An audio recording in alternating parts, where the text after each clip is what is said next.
All right, so we're sitting here with my good friend DP Sundher. I'd say you're more a brother, Justin, to me. Yeah, So yeah, fair enough. Just say friend. Anymore. Fair enough, friend and family, right? Definitely. Definitely really close. Our families are really close. We're next door neighbors. It's really awesome to have him on the show. I've seen really, like both of us kind of entered into the legal space kind of around the same time. Probably been really kind of working the medical side of things and the regulated market side of things since, I don't know, around 2016 where you got in the game, in the regulated game? I think basically you actually introduced me into this industry, so I learned a lot of knowledge, and then basically, I was intrigued by my mentor, obviously you.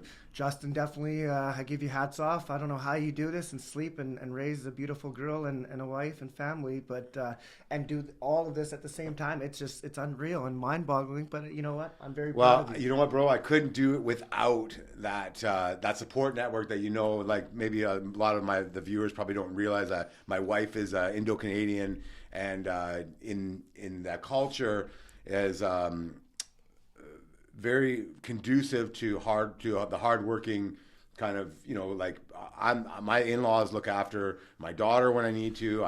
It's a real kind of, it takes a village to raise a child. I mean, your mom, my daughter's over at your pre-COVID over at your house all the time, and so I couldn't do any of this stuff without my family, without my wife, without my mother-in-law, my father-in-law, because look, I'm at work at 5 a.m. and I'm done at like 7 at night, right? Absolutely. No, and you're doing a great job, Yeah. So no, I appreciate that, man.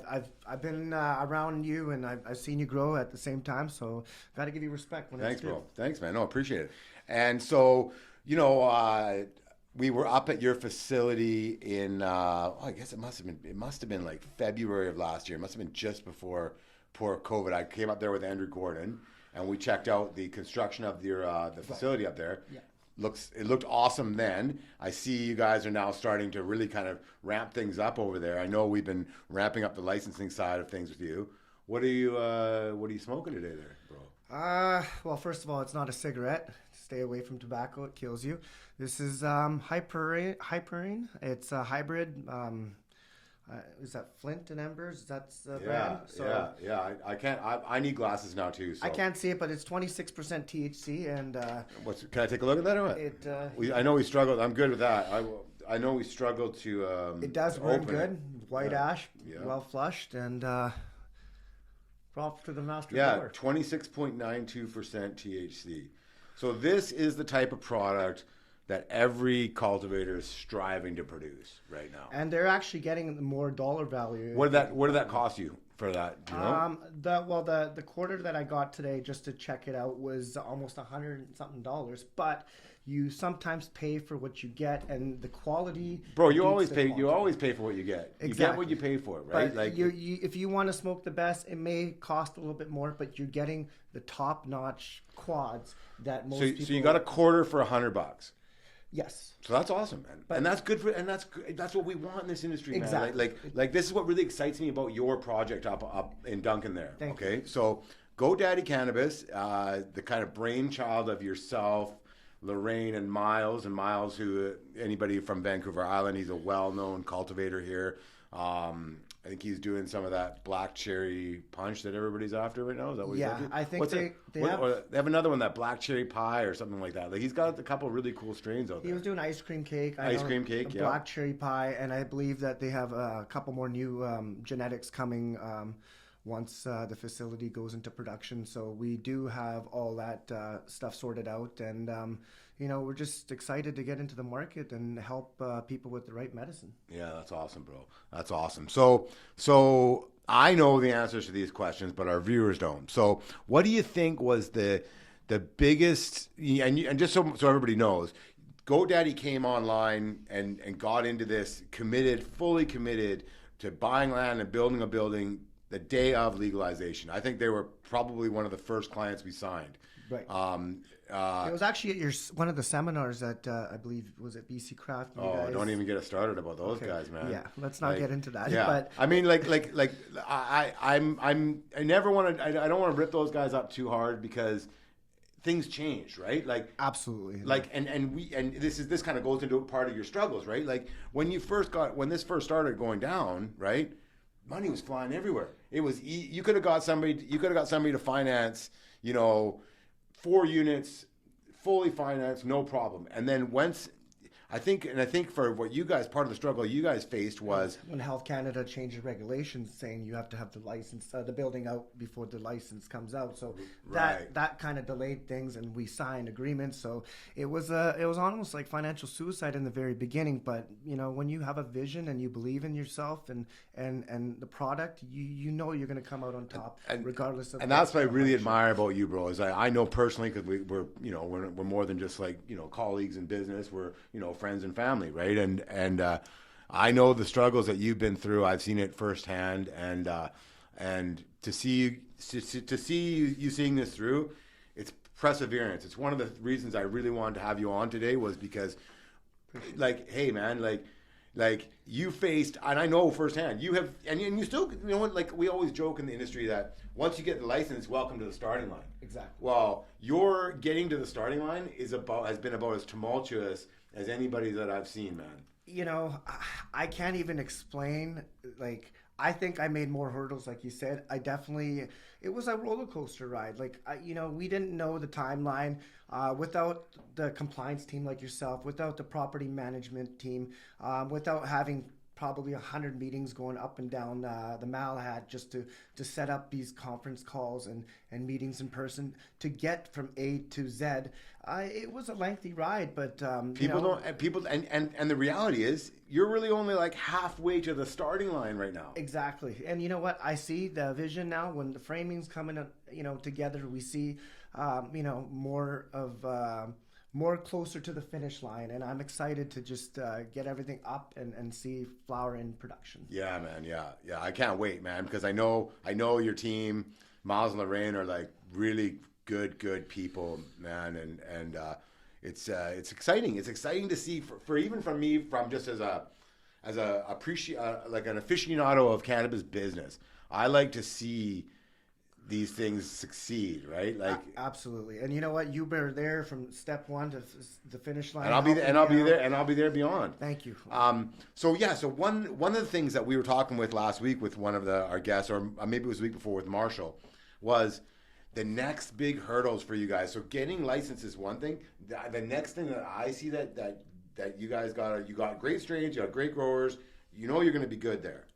The next thing is getting that Goat Daddy brand like really hammered out. Absolutely. So, I think obviously the first step is to make sure we have the best product. Correct. And when we have the best product, it develops your brand, and the strategy plans that we're going to be coming together with. Obviously, the team is meeting on those to get all these expectations by helping patients out in Canada get the best medicine. So I'd say step one is make sure you take care of your flower, and we do a proper flowering with the team to make sure the product comes out flushed and there's no pesticides. I see a lot of people in the gray market trying to change into the craft market, but there's a different regulations of how Health Canada wants it to be grown. Is right, that correct, 100%. And that's a great point. And I think we touched about this as well with Marshall, was that a lot of I prefer to call them legacy growers.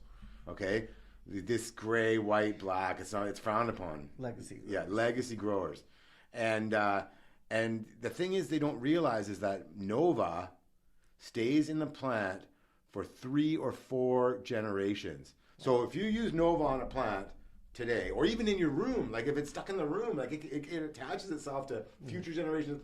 You bring in these plants, you think, oh, sweet, I'm gonna roll in with my plants. I'm good to go. I'm going to roll these in from my ACMPR into my micro, and they get a shocking surprise when they get that first test result back, and it's an instant reject. And nobody's, obviously nobody's not going to get a sale from it. So no, you're not, or you're going to get, or that's going to head to, the maybe even the extract market. I don't even know if that's. I don't even know if Nova is an automatic. Like, can you irradiate Nova out of a product? That's an interesting question. I have to ask.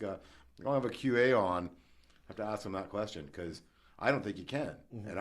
And the same thing with the pesticides, just like you're saying. These things linger, man. I've seen it like from not experience, but others that have had this situation, and then they lost a They lost the crop. Yeah, crop, bro. and then they, after that they basically went down, lost their first batch, and the next batch they're trying to. Well, you see those guys down the road from you, right? Yeah, I see them all the time, but yeah. Those are unbelievably good growers, unbelievably great setup, and you get PM one time, and then you've got to irradiate that crop. There's all these things that you have to, like I said, once you get the license, that's just the starting line. Yeah. Then you've got to deal with all this regulatory compliance, all this other stuff. So yeah, like you need a full team to make that work. And again, you got MJ, you got Miles, you got Lorraine, you got yourself, you got a pretty solid crew up there, right? Yeah. So it doesn't end, and I just think, you know what, for my strengths for this whole team is I'm good at networking and I'm good at marketing. I will go out there and make our brand known. I will do whatever it takes to make that happen, and I will back it up with proper product. And it was a challenge in the beginning, but hey, if it wasn't, it wouldn't be worth trying for, right? So yeah. I'm blessed to get in this. So what are you liking in the market today? Like what's your go-to, like what are you smoking these days, bro? Well, number one is I love smoking weed, and thank you for letting me do that. I appreciate well, that's that. the beauty of this. I'll clean up the table afterwards. Yeah, that's right? The beauty of the studio. Yeah. But no, I love your studio. I think it's amazing here. It's cool, and I'm excited to be here. And I just feel like this path. It was very difficult in the beginning because I tell you, my weakest and the most hardship I've ever seen was people. They didn't believe, it's not going to go through.